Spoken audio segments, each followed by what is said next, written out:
My stepmother Haley and father Mark explicitly told me I ruined the aesthetic of their family gatherings, so they banned me for years. I built a life without them. But when I got engaged to a wealthy man, they demanded invitations. I refused. They threatened me, so I made one phone call that evicted them. Before we begin today's story, we have an urgent announcement. Due to technical issues, this channel is shutting down. But don't worry, the stories continue. Please subscribe to our new channel, Daily Drip Stories. You can find the link in the video description, the pinned comment, and the collaboration tag on this video. Make sure to switch over now so you don't miss out. Thank you for your support. Now back to the story. The silence in the recovery room was heavier than the cast on my leg. I lay there, staring up at the sterile, white ceiling tiles, counting the little perforated dots just to keep my mind from spiraling. 104, 105. The rhythmic beeping of the heart monitor was the only company I had, a steady, mechanical reminder that I was here, alive, but utterly alone. I had been in a car accident 3 days ago. Nothing life-threatening, thankfully, but serious enough to require surgery on my shattered tibia and a few days of observation for a concussion. I was vulnerable, in pain, and for the first time in years, I had allowed myself to feel like a child who just wanted her dad. My phone sat on the bedside table, a black mirror reflecting the fluorescent lights. I had called my father, Mark, the moment I was coherent enough to speak. "Dad, it's me," I had whispered, my voice raspy from the anesthesia. I was in an accident. I'm at St. Jude's, I'm scared." "Oh, Aaliyah," he had sighed, the sound crackling with static and what sounded like wind in the background. "That's terrible. Are you okay? Do you need money?" "No, I don't need money," I said, a lump forming in my throat. I'm alone. Can you come, just for an hour?" There was a pause. A long, agonizing pause where I could hear a woman's voice, Haley's, laughing in the background, followed by the clinking of glasses. "I can't right now, honey," Mark said, his voice dropping to a hushed, rushed tone. We're out of town. Important business trip. Look, rest up. We'll send flowers. I have to go." He hung up before I could say goodbye. That was 3 days ago. No flowers had arrived. No follow-up text, just silence. My hand trembled as I reached for the phone now. I didn't want to check, but the masochistic urge to know where they were, where this important business trip was taking place, was too strong to ignore. I opened Instagram. The first post on my feed was from Chloe, my stepsister. The location tag read, "The Sapphire Coast Resort, Cabo San Lucas." The photo was a high-resolution, perfectly filtered group shot. There was my father, Mark, holding a champagne flute, wearing a linen suit and looking tan and relaxed. Next to him was Haley, my stepmother, posing with her signature practice smile, one hand resting possessively on my father's shoulder, the other holding a sparkler. And front and center was Chloe, looking radiant in a designer sundress, laughing at something off camera. The caption read, "Annual Family Reset. So grateful for this intimate circle. Just us, the ocean, and good vibes only. Family first, blessed, no negativity." I felt the blood drain from my face. They weren't on a business trip. They were on vacation. A family reset. I swiped left. There was a video. I shouldn't have watched it, but I pressed play. The camera panned over a lavish seafood dinner. Haley's voice rang out, shrill and excited. "To us, to the core 4. "Wait, who's the 4th? I whispered to the empty room. The camera swung around to reveal Miles's parents, my fiancé's parents. They were there, clinking glasses with my father. My breath hitched. Miles and I had been dating for 2 years, and while he knew my relationship with my family was strained, he didn't know the full extent of the toxicity. He had mentioned his parents were going to Cabo, but I had no idea my family had engineered a coincidental meeting. Then I heard it. In the background of the video, someone asked, "Where's Aaliyah? Isn't she part of the family?" It was Miles's mother, sounding polite but confused. The camera didn't cut away fast enough. I saw Haley wave her hand dismissively, her face scrunching up in a look of faux pity that I knew all too well. Oh, poor Aaliyah, Haley said, her voice dripping with fake concern. She's dealing with some personal drama again. We didn't want to drag her along and ruin the mood. You know how she gets. She prefers to be alone. Ruin the mood? I choked out, tears hot and stinging in my eyes. I'm in the hospital. I dropped the phone onto the sheets. The betrayal wasn't that they went on vacation. It wasn't even that they lied. It was that while I was NG here, unable to walk, bleeding and broken, they were drinking champagne with my future in-laws, painting me as the unstable, dramatic black sheep who couldn't be trusted to hold a fork at a dinner table without causing a scene. The physical pain in my leg was a dull throb compared to the sharp, eviscerating knife twisting in my chest. The betrayal was worse than the diagnosis itself. Discharge day was a lonely affair. I wheeled myself to the curb, clutching a plastic bag of prescriptions and discharge papers, waiting for the Uber I had ordered. The nurse, a kind woman named Brenda, ironically, had offered to call someone for me one last time. I had declined. I had no one to call. Miles was currently in London for a merger that could define his career. I hadn't told him about the accident yet. I didn't want to distract him. He was the only good thing in my life, and I protected our relationship fiercely.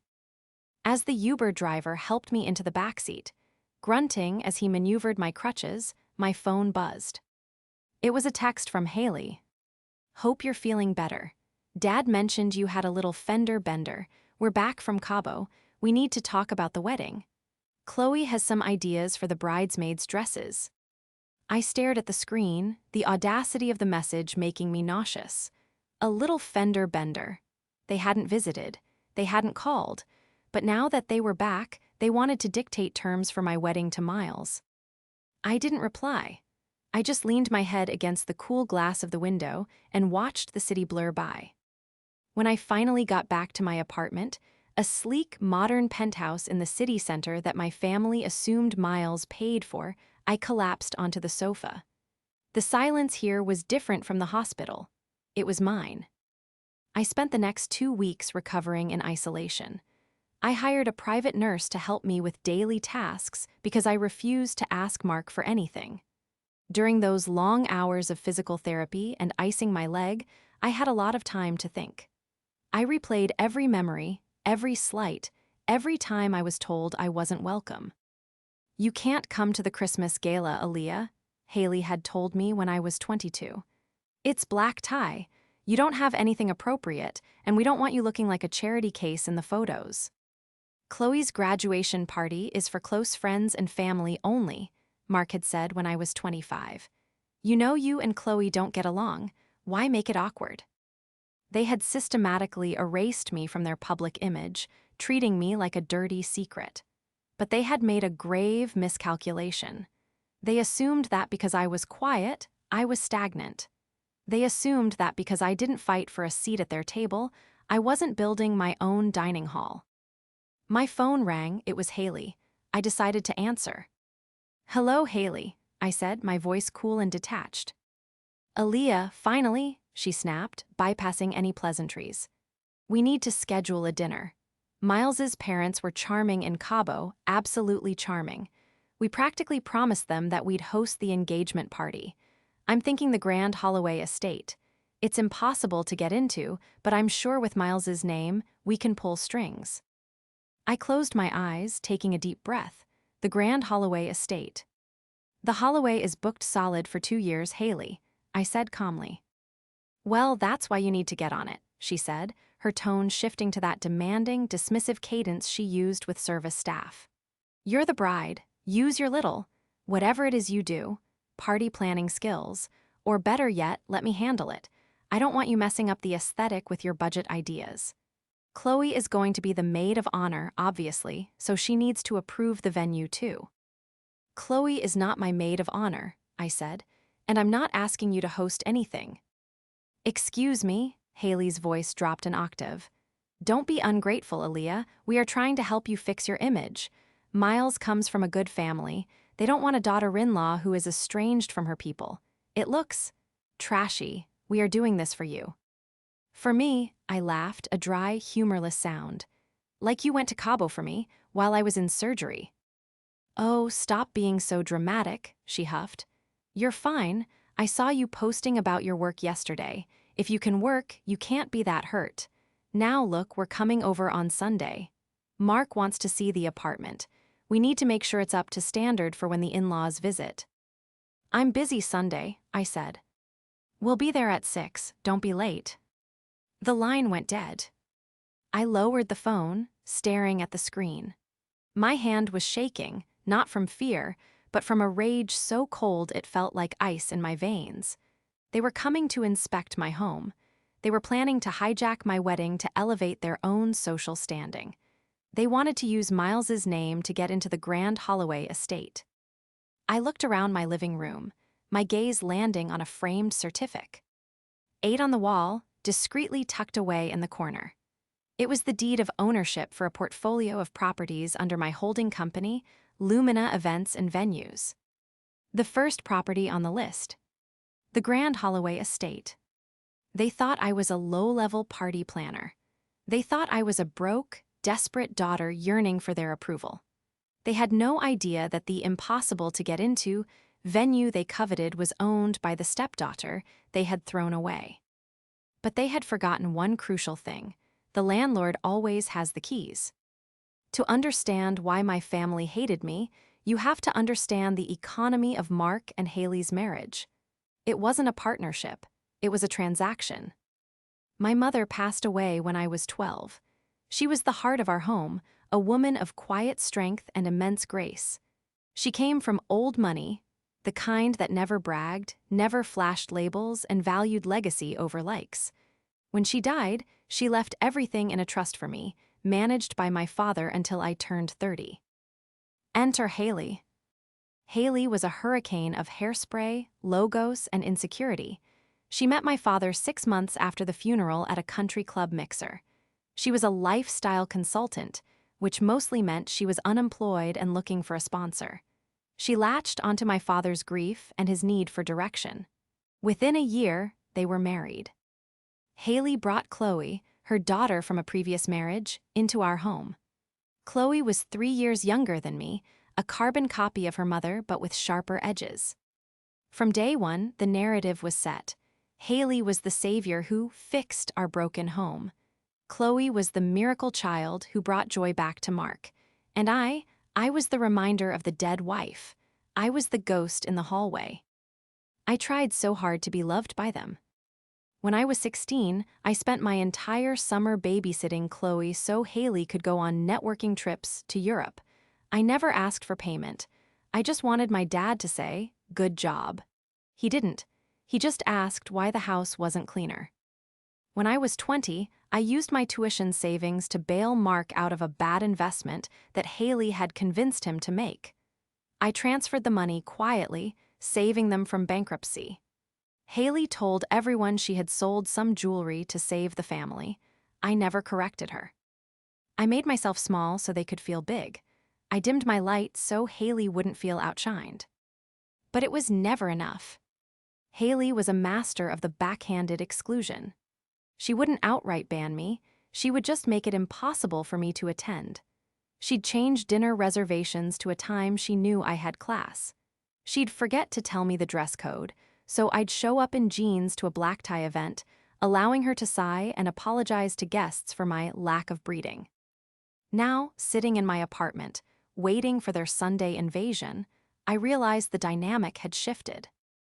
I was 32 now. The trust had fully vested 2 years ago. I hadn't told them. I had quietly taken control of my inheritance, reinvested it, and built Lumina. I was one of the most sought-after event coordinators on the East Coast. My name was on the deeds of 3 historic mansions used for weddings, including the Holloway. But to Haley, I was still the mousy, unsuccessful stepdaughter. The doorbell rang at 6:00 p.m. sharp. I grabbed my crutches and hobbled to the door. When I opened it, Haley didn't even look at me. She breezed past, her eyes scanning the foyer like a building inspector looking for code violations. "Well," she said, wrinkling her nose. "It's clean, a bit sterile, isn't it? Very bachelor pad. Miles must have decorated. Chloe followed, typing on her phone. She looked up, popped her gum, and smirked. Hey, Aaliyah, nice cast, very chic. Mark came in last. He looked tired, his hair thinning, his posture slumped. He gave me a quick, awkward side hug, careful not to wrinkle his blazer. How's the leg, kiddo? He asked, looking at the floor. It hurts, Dad, I said honestly. Right, he muttered, moving past me. Well, you're tough. They settled themselves in my living room without being asked. Haley sat in the center of the plush velvet sofa, crossing her legs.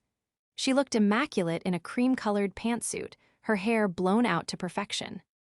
So, Haley began, clapping her hands together, let's get down to business. The wedding. There is no business, I said, remaining standing, leaning on my crutches. Miles and I have hired a planner. Don't be silly, Haley waved her hand. You can't trust hired help. Now listen. Chloe needs to be maid of honor because she's family, and I've already drafted a guest list. We need to invite the Thompsons, the Millers, and the Carters. They are crucial for Mark's business. I don't know those people, I said. It's not about who you know, Aaliyah, Haley said, her voice dripping with condescension. It's about who we need to impress. This wedding is a reflection on us, if you have a tacky wedding, it makes us look bad. And frankly, with your taste, we're worried. She stood up and walked over to my bookshelf, running a finger along the spine of a rare first edition I had bought at an auction in Paris. Look, she said, turning to face me, her eyes narrowing. We know you're marrying up. Miles is out of your league, frankly. We just want to make sure you don't embarrass him. Or us. So, we're going to take over the planning. We'll host the engagement party at the Holloway. I'm going to call the owner tomorrow and drop Miles's name. They won't say no to us, and we'll handle the press. She paused, a cruel smile playing on her lips. And in exchange, she said sweetly, we won't mention to Miles's family about your history. I froze, my history. You know, she lowered her voice to a theatrical whisper. The mental instability, the time you ran away after college, the fact that you've always been a bit difficult. We wouldn't want his parents to think they're inheriting a problem, would we? She was threatening to gaslight my fiancé's family. She was going to paint me as mentally unstable to control my wedding. I looked at my father. He was studying his fingernails, refusing to meet my eyes. He was letting her do this, just like he always did. Something inside me snapped. It wasn't a loud snap. It was the quiet, metallic click of a trap being set. You want to host the party at the Holloway? I asked, my voice steady. Yes, Haley said, triumph gleaming in her eyes. It's the only venue that suits us. Okay, I said, go ahead, call the owner. Haley smiled, thinking she had won. Good girl, I knew you'd see reason. She didn't know that the phone number for the owner of the Grand Holloway estate, routed directly to the cell phone, currently sitting in my pocket. The moment the door clicked shut behind them, the atmosphere in my apartment shifted. The air, previously thick with the cloying scent of Haley's expensive, floral perfume and the weight of their judgment, suddenly felt crisp, clear. I didn't cry. I didn't collapse back onto the sofa in a heap of despair. That was the old Aaliyah, the 20-year-old girl who desperately wanted a mommy and daddy to tell her she was good enough. That girl had died somewhere between the third, family-only vacation I wasn't invited to and the moment Haley threatened to poison my future in-laws' perception of me. I stood in the center of the room, leaning heavily on my crutches, and stared at the door. My heart wasn't racing with fear. It was beating with the slow, heavy rhythm of a war drum. Code red, I whispered to myself, testing the weight of the words. I pulled my phone from my pocket. My hands, which had been trembling with rage moments ago, were now steady. I dialed a number I had memorized years ago, my director of operations, Marcus. Aaliyah, Marcus answered on the first ring, his voice sharp. He knew I was on medical leave. Is everything okay? Do you need a driver? I'm fine, Marcus, I said, my voice dropping into the cool, professional register I used when negotiating multi-million-dollar contracts. I need you to flag a potential inquiry in the system immediately. Go ahead, he said, the sound of a keyboard clacking instantly filling the background. You're going to get a call tomorrow, possibly tonight, from a woman named Haley regarding the Grand Holloway estate. She's going to drop names. She's going to mention Miles. She's going to act like she owns the place. And the directive, Marcus asked. Route the call directly to the VIP hold voicemail. Do not speak to her. Do not confirm availability. Just let her leave a message. And Marcus. Yes. Send the recording to me immediately. And flag her name, her number, and my father's name. Mark in the internal blacklist. I want an alert every time they try to contact any venue under the Lumina umbrella. Consider it done, Marcus said, his tone shifting from professional to concerned. Aaliyah, is this the family? Yes, I said softly, this is the family. Understood, I've got your back, boss. I hung up, but I wasn't done. The threat Haley had made about my history and the money kept replaying in my mind. She had called me mentally unstable. She had brought up the time I ran away after college. The truth was, I hadn't run away. I had been kicked out. When I was 22, right after graduation, I had discovered a discrepancy in my father's finances. I had asked him about it, innocently thinking it was a mistake. That night, Haley had staged an intervention, claiming I was delusional and paranoid, accusing me of being on drugs. They gave me an ultimatum: go to a wellness facility, a fancy rehab for problems I didn't have, or leave. I left. I slept in my car for 3 weeks before I landed my first event gig. But the money?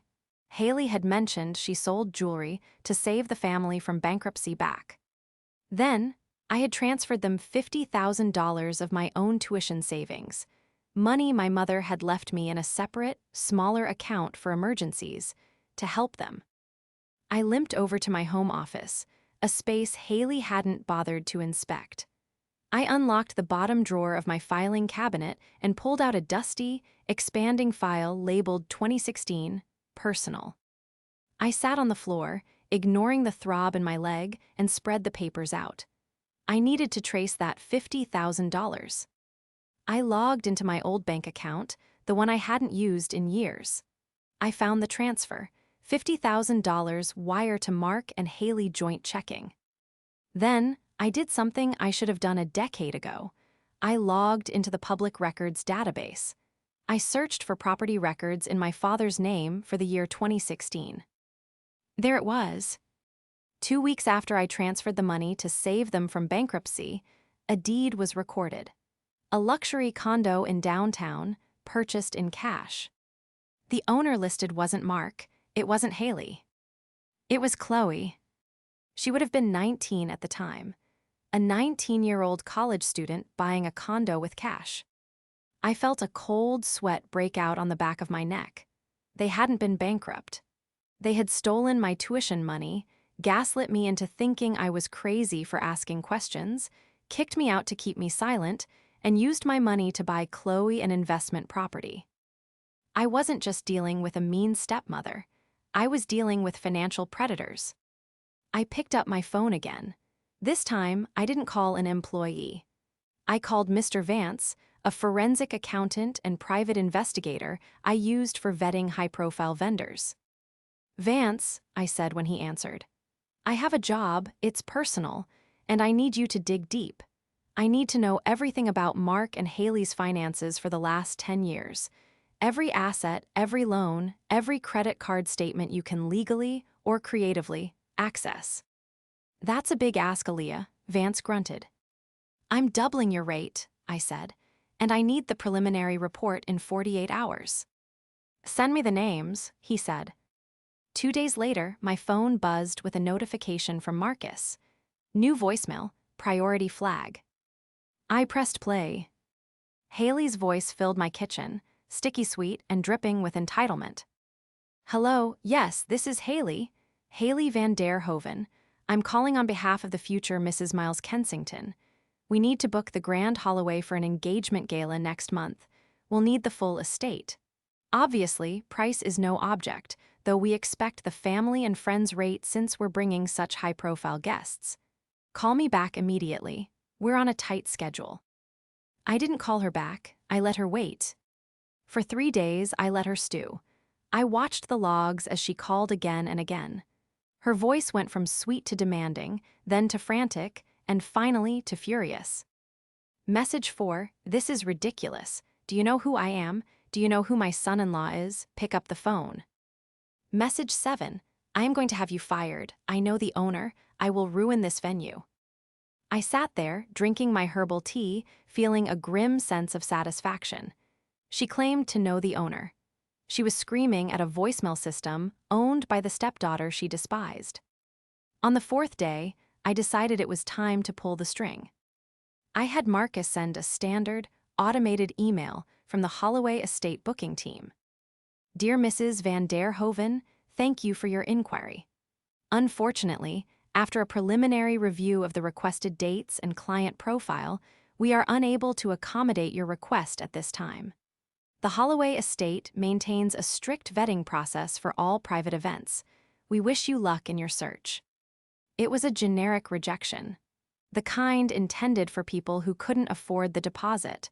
For someone like Haley, who prided herself on being elite, it was a slap in the face. She didn't call the venue this time. She called me. I answered on the 2nd ring, putting her on speaker while I casually organized the files Vance had sent over that morning. What did you do? Haley shrieked. There was no hello, no preamble, just pure, unadulterated rage. Hello to you too, Haley, I said calmly. I'm assuming you're upset about something. Don't play dumb with me, you little brat, she screamed. The audio distorted, she was yelling so loud. The Holloway rejected us. They sent me a rejection email. They said we didn't pass the vetting process. Oh, that's unfortunate, I said, flipping a page in the dossier Vance had sent. My eyes scanned a line item labeled second mortgage high interest. Maybe they're fully booked. They are not booked. I checked the calendar. They rejected us. She took a jagged breath. You did this. You told Miles, didn't you? You told him to block it because you're jealous that Chloe is going to look better than you at your own party. I haven't spoken to Miles about the venue, Haley, I said truthfully. He's in London, but honestly, maybe the venue did a background check. A background check? What is that supposed to mean? Her voice wavered slightly. Well, I said, leaning back in my chair.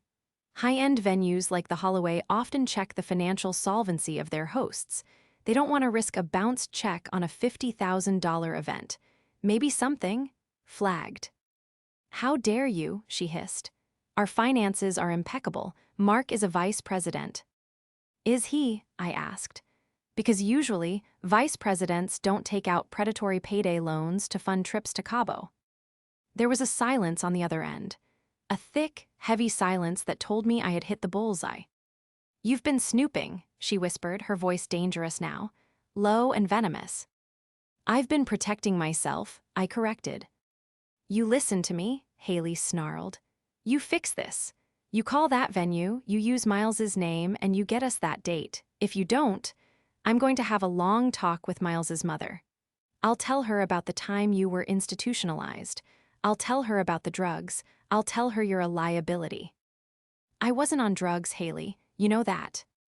It doesn't matter what the truth is, she said, her voice regaining its smug confidence. It matters what people believe. And who are they going to believe? The successful, loving stepmother, or the girl who hasn't spoken to her family in years and has no friends?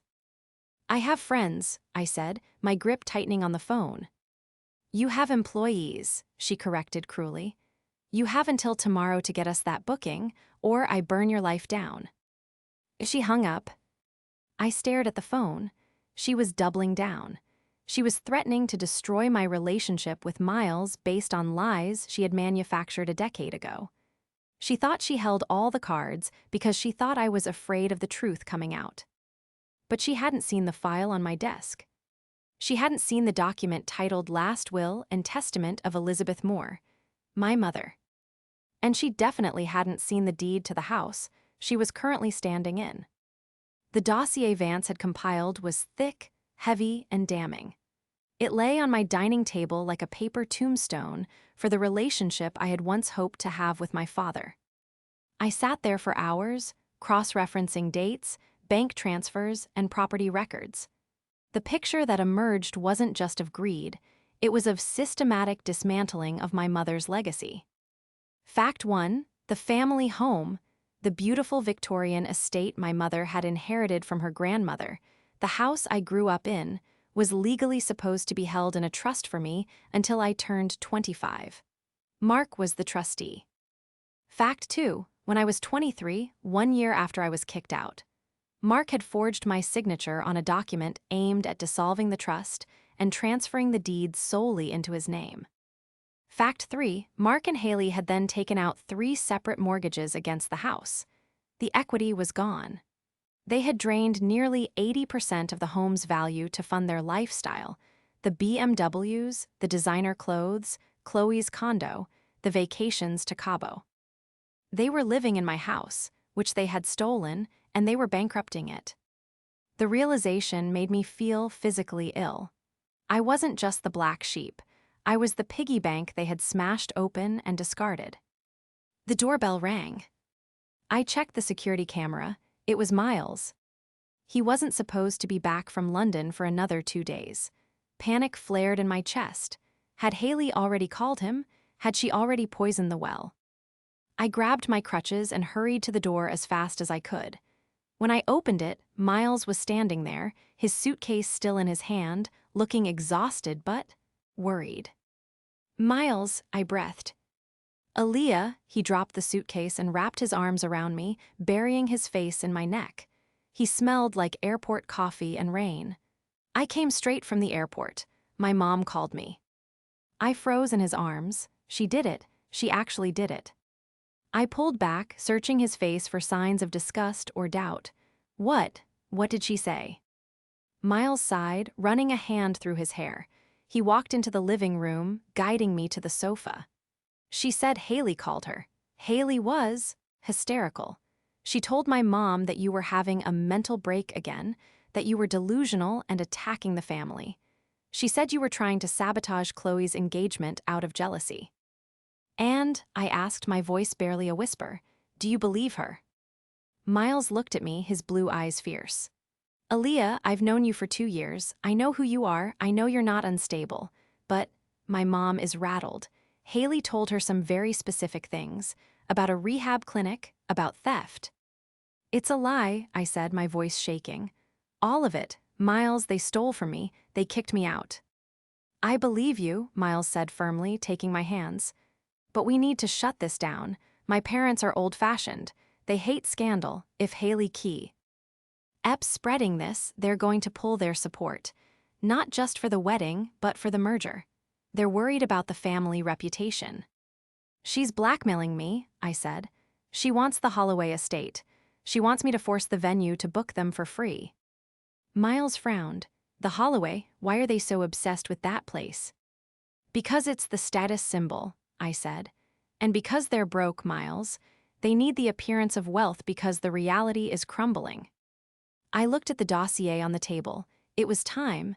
I couldn't protect my father anymore. "Miles," I said, reaching for the file, "there's something I haven't told you, not because I wanted to hide it, but because I was ashamed of what they did to me, and because I own it." "Own what?" "The Grand Holloway estate," I said, "and the house they live in." Miles's jaw dropped. I opened the file and walked him through everything. The forged signature, the stolen equity, Chloe's condo bought with my tuition, the bankruptcy lie. As Miles read, his expression shifted from confusion to shock, and finally to a cold, protective fury. He was a corporate lawyer by trade. He understood paper trails better than anyone. "This is fraud," Miles said, tapping the forged deed transfer. "This is a felony, Aaliyah, your father. He could go to prison for this." "I know," I said, looking down at my hands. "I never wanted to hurt him. I just wanted him to be my dad." "He ceased being your dad the moment he signed this," Miles said, his voice hard. "He's a thief." Miles stood up and paced the room. "Okay, Here's what we're going to do. We're not going to play defense anymore. Haley wants a war, we'll give her a nuclear winter. No, I said, a plan forming in my mind. A plan far more satisfying than a simple lawsuit. If we sue them now, it's a quiet legal battle. They'll spin it. They'll play the victim. They'll tell everyone I'm suing my poor, elderly father out of greed. So what do you want to do?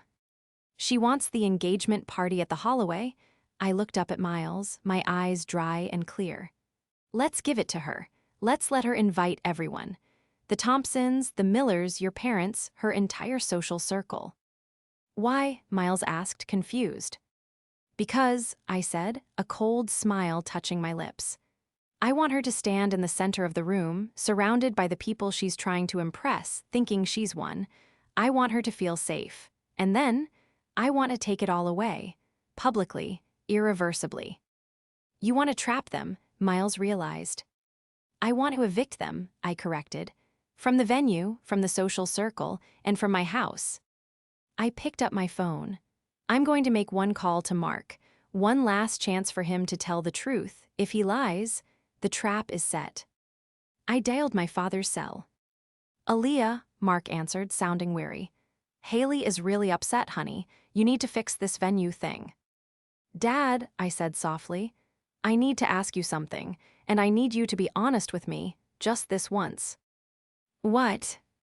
The money I gave you when I was 22. The $50,000. Did it go to pay off the business debt? There was a pause, a long, stretching silence. I could hear him breathing. I could hear the opportunity hanging in the air, the chance for redemption, the chance to say, no, I'm sorry, we misused it. Of course it did, Mark said, his voice sounding offended. Why would you bring that up now, after everything we've done for you?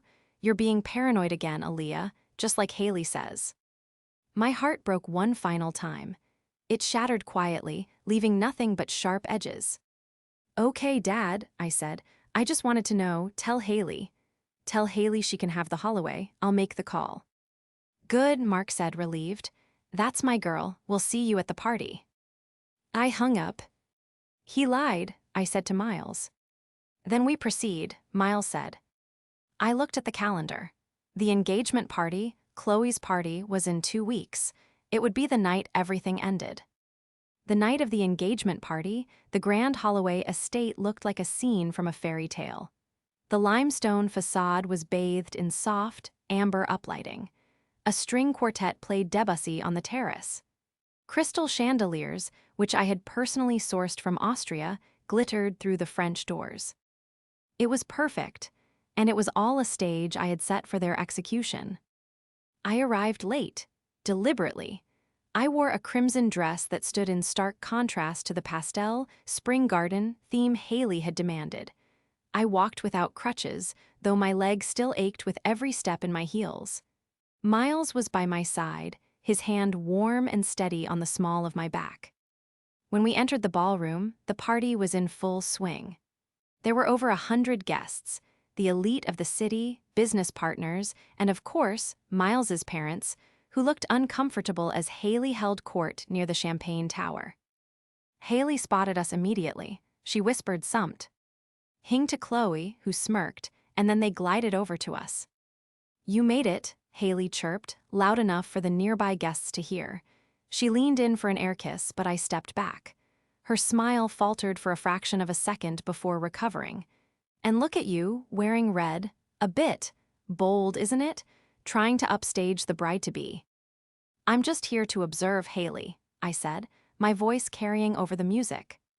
Well, try to blend in, she hissed, her voice dropping.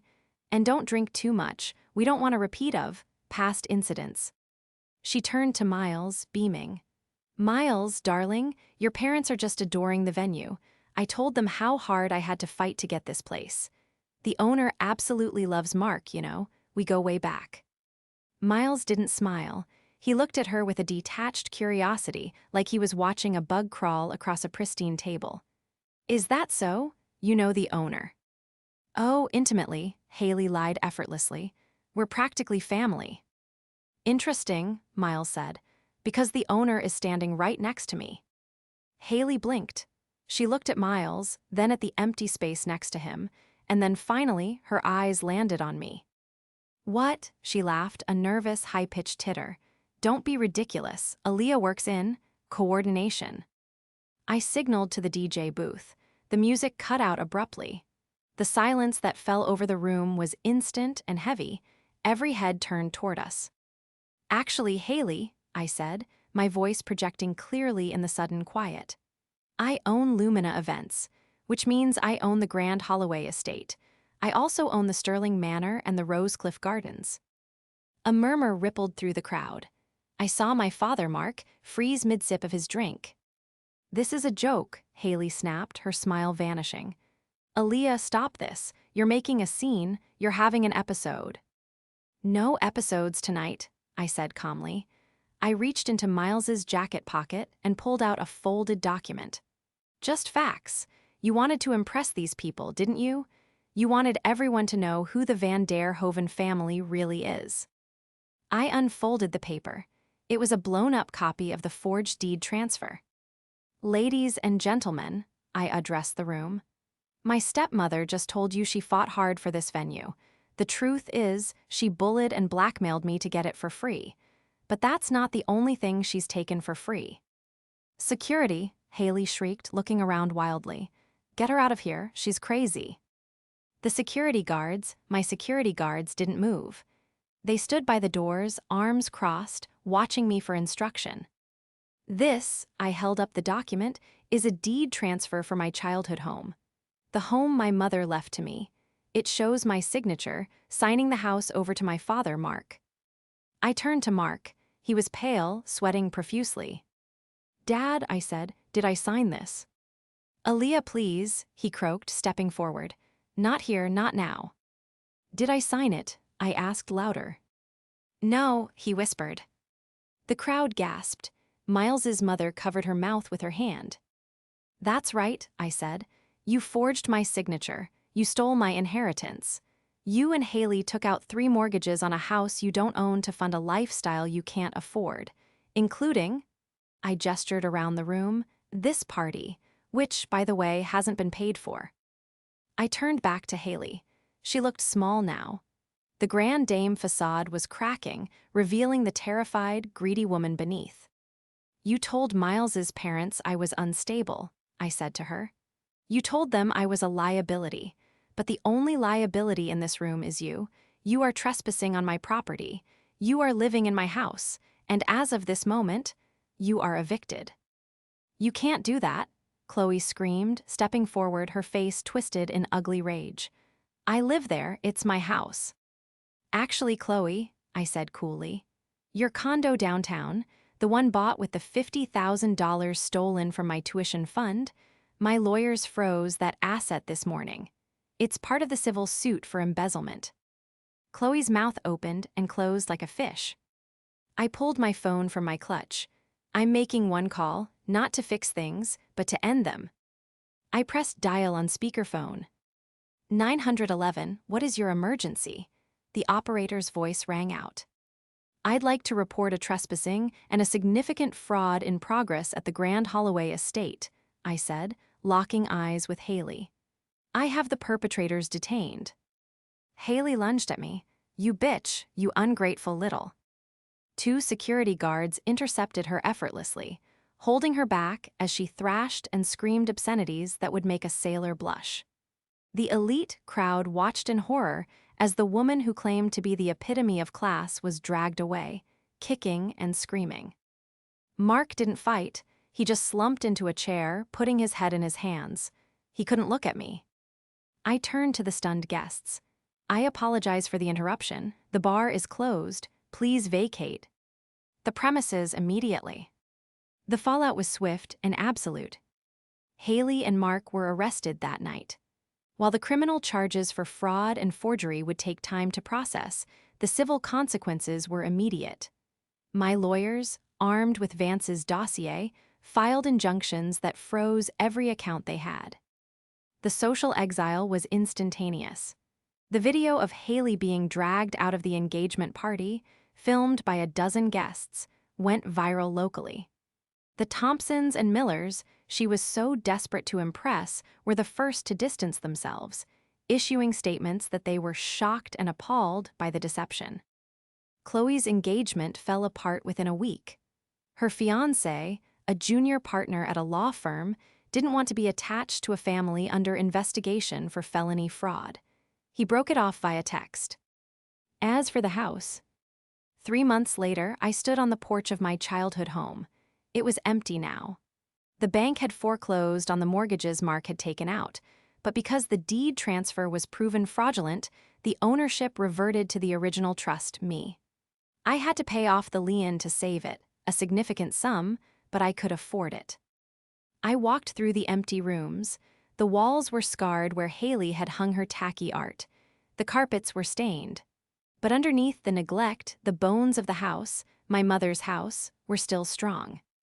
I found Mark in the backyard, packing the last of his boxes into a rented U-Haul.